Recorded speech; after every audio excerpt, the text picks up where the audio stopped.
Bonjour, bienvenue en Bavière. On a un indice derrière nous, une magnifique houblonnière, pour l'essai du non moins magnifique nouveau Mazda 5.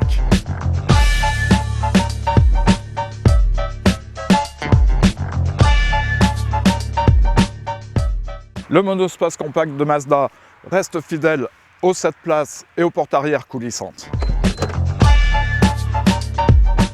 Si le Mazda 5 de première génération était le seul monospace compact à offrir des portes arrière coulissantes, maintenant ce n'est plus le cas puisque chez Ford, le Grand C-Max offre exactement la même chose. La silhouette du nouveau Mazda 5 s'est affinée, ses proportions en témoignent, il fait près de 4,59 m en longueur et à peine 1,61 m en hauteur. Pour ce premier essai, nous avons conduit le Mazda 5 avec une motorisation de litre de 150 chevaux. Au catalogue, il y a aussi le 1,8 litre de 115 chevaux. Quant au diesel, ça sera le 1,6 litre Ford PSA de 115 chevaux, mais il n'arrivera en France qu'en février 2011. À bord du nouveau Mazda 5, on est en territoire connu, avec une planche de bord bien agencée, des compteurs bien visibles, une bonne position de conduite, des matériaux moyen bons, mais il y a mieux ailleurs, mais c'est quand même pas mal, et c'est surtout bien assemblé. Une visibilité périphérique, malgré des piliers A un peu épais, qui reste assez bonne. L'habitabilité du Mazda 5 au second et au troisième rang n'a pas tellement varié. Il garde les mêmes principes de modularité, dont notamment le siège du milieu qui se range dans le fauteuil de gauche. Une solution reprise par Ford sur le Grand C-Max d'ailleurs, avec peu de choses près. Une fois les sièges de troisième rang et de la rangée centrale rabattus, on a un volume qui avoisine 1600 litres en chargeant jusqu'au pavillon. C'est pas mal, mais comme le plancher et les sièges, l'épaisseur des sièges sont là, c'est quand même pas exceptionnel. Bon, on peut faire un petit trajet d'une cinquantaine de kilomètres sans être complètement haché.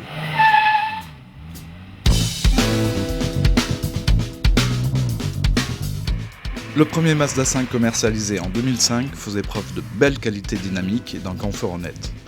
Le nouveau s'améliore légèrement sur ces deux points. Il offre un comportement routier toujours très sain et nous a-t-il semblé un peu plus acéré grâce à des ressorts légèrement raidis et à une structure de caisse plus rigide. Le confort de suspension de notre Mazda 5 chaussé avec des roues de 17 pouces est au moins égal au précédent modèle. En tout cas, si la tenue de route est un peu moins dynamique que pour le Peugeot 5008 et le confort légèrement en retrait d'un Renault Grand Scénic, la synthèse proposée sur ces deux points par Mazda situe le 5 parmi les meilleurs choix de la catégorie des monospaces, disons presque compact. À défaut du 2,2 litres conçu par Mazda, le client aura droit en diesel au seul 1,6 litre d'origine PSA Ford, non disponible lors de cette première mise en main. Nous nous sommes rabattus sur le 2 litres à essence de 150 chevaux, équipé du système e-stop comme sur la compacte Mazda 3. Le système start-stop, l'e-stop donc, fonctionne ici avec beaucoup de discrétion, à la coupure comme au redémarrage du moteur. Toutefois, l'agrément est raté en raison d'une boîte manuelle à 6 vitesses beaucoup trop longue.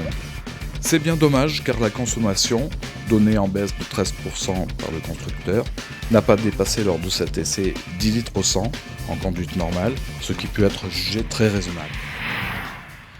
La seconde génération du Mazda 5 évolue positivement dans quasiment tous les domaines et pas uniquement à propos du design, avec en particulier cette vague qui court sur le flanc. Petit bémol toutefois, c'est que malgré une longueur supérieure de 8 cm à l'ancien, qui profite notamment pour les chocs piétons, l'habitabilité n'évolue pas. Disponible uniquement en niveau d'équipement médian élégance, la version 2 litres est facturée 24 150 €, ce qui n'est pas trop cher vu le niveau d'équipement et le niveau de prestation tout à fait honorable. Deux dernières informations. Le Mazda 5 est disponible à partir de 21 150 € avec le 1,8 litre essence 115 chevaux. Et la gamme ira l'année prochaine jusqu'à 28 000 € quasiment avec le diesel en finition haute.